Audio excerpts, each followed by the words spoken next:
got something real life basic. Why is this so far? You wanna get with me, stop.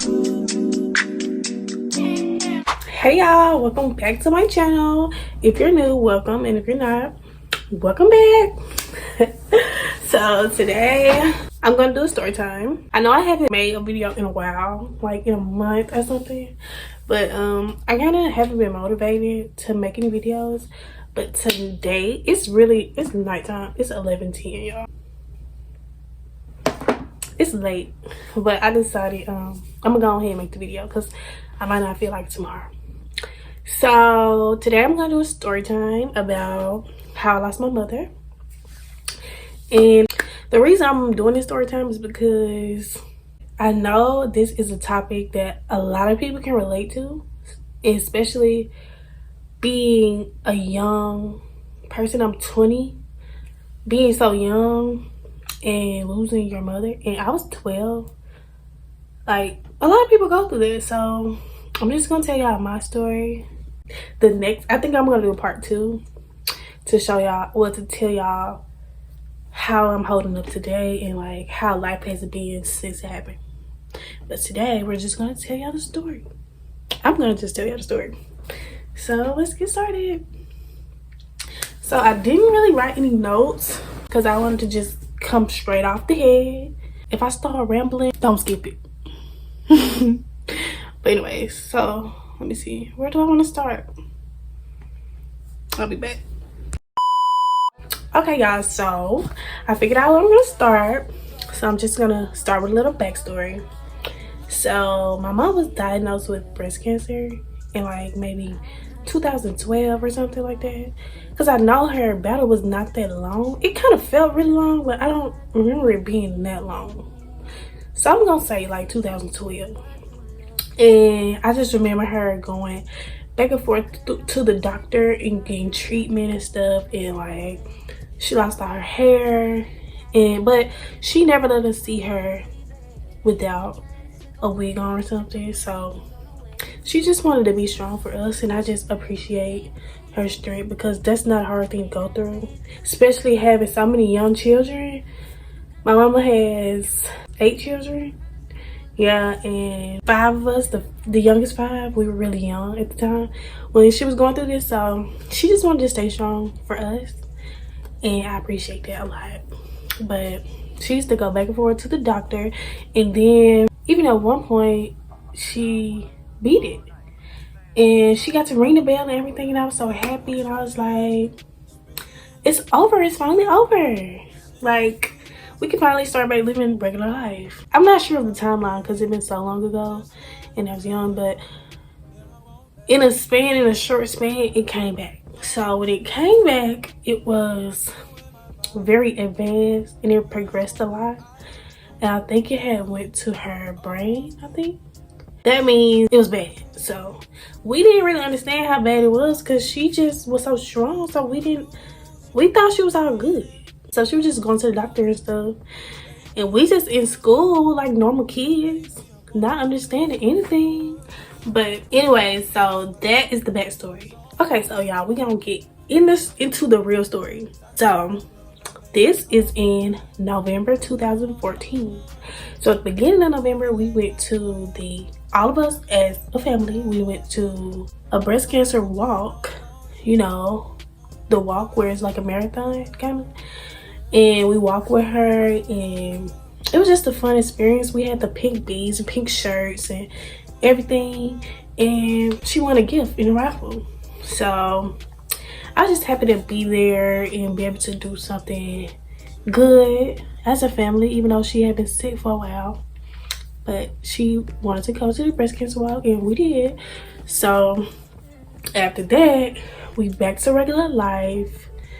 And we just going to school like regular kids, you know, not even worrying about what's to come. So this is just a regular day.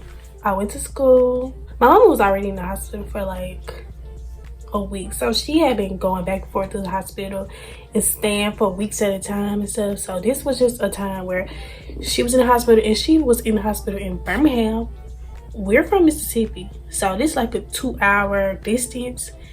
And So she had been in the hospital for probably like a few days because I guess something had went wrong.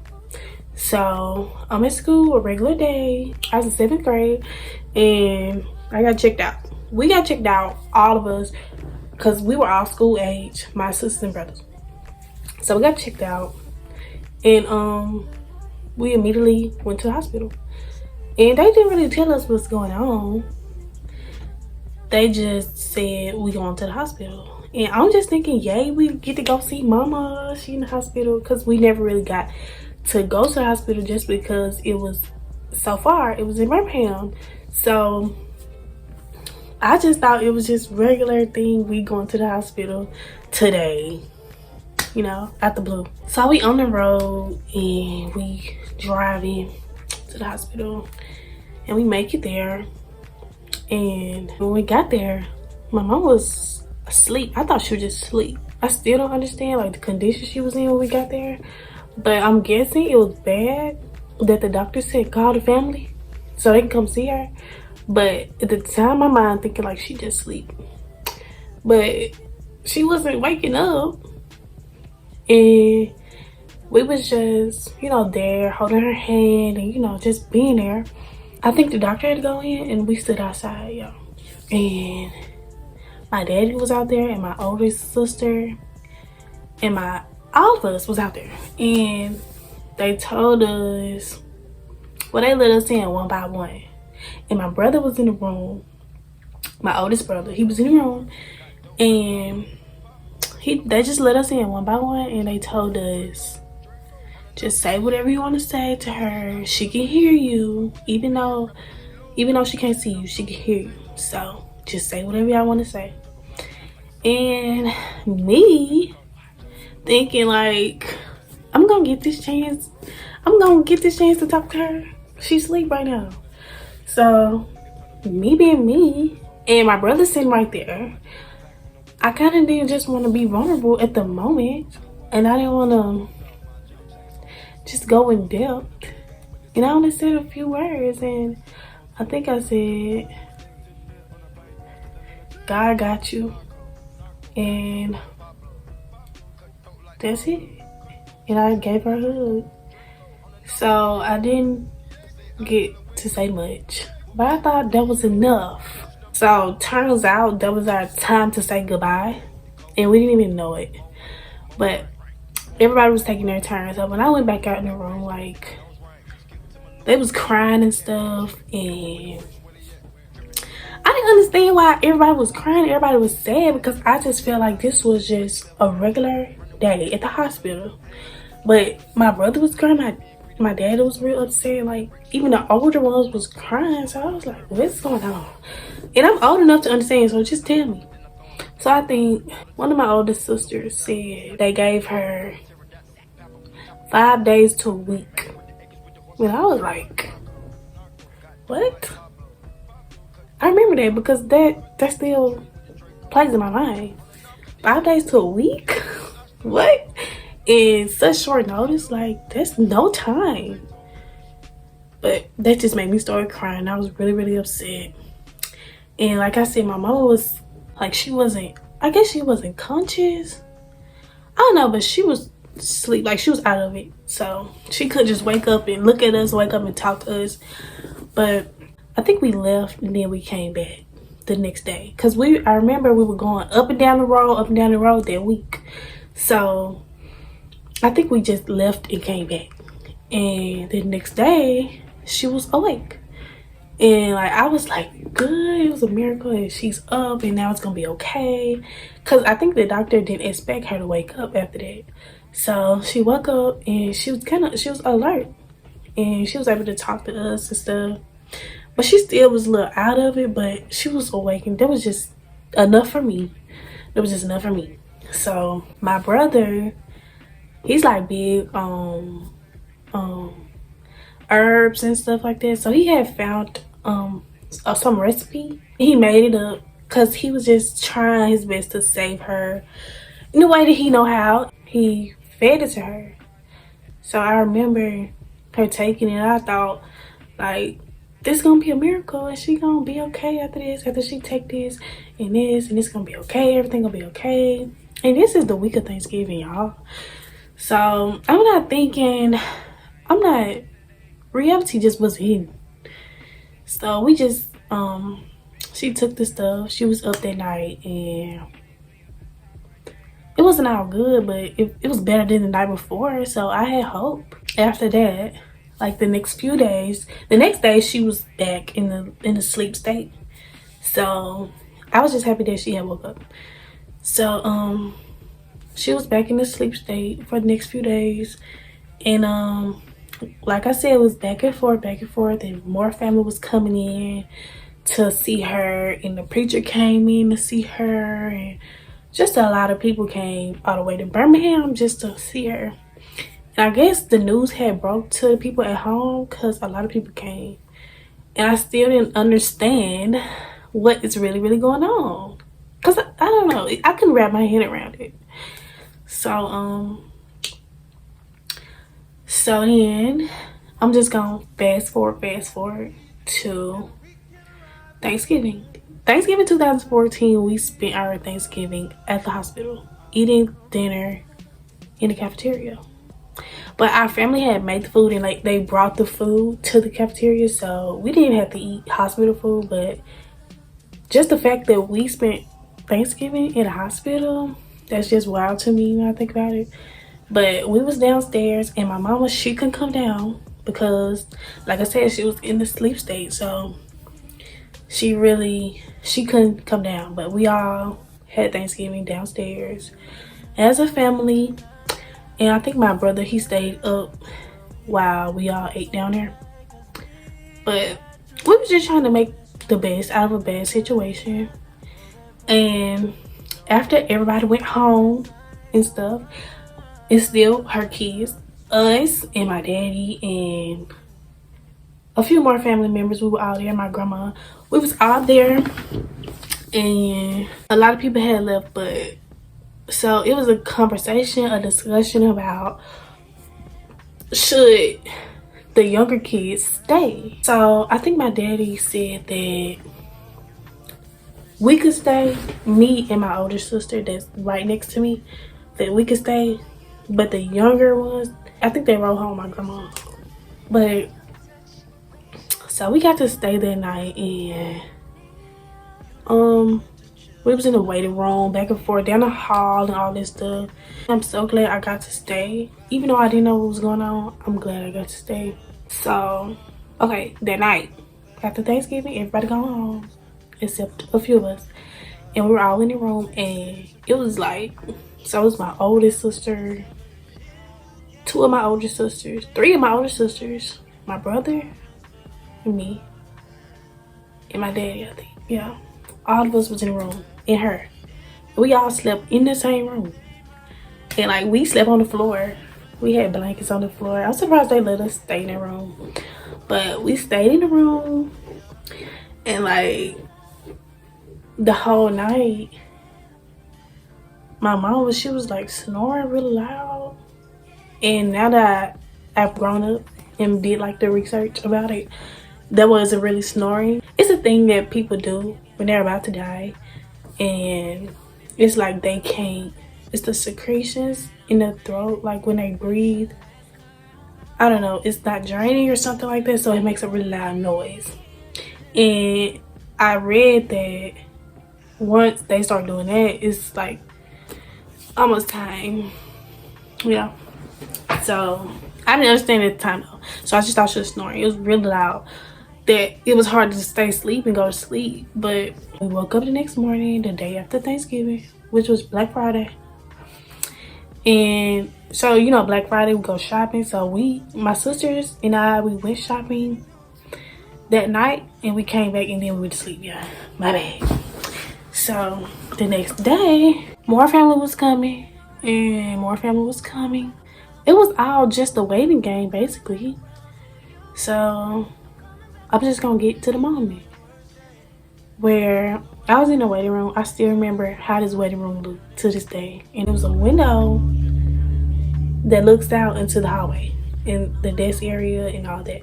So I had been in the waiting room for a while, and I seen my sister come down the hall, and she looked through the window, and I could tell she had tears in her eyes, and she just did this.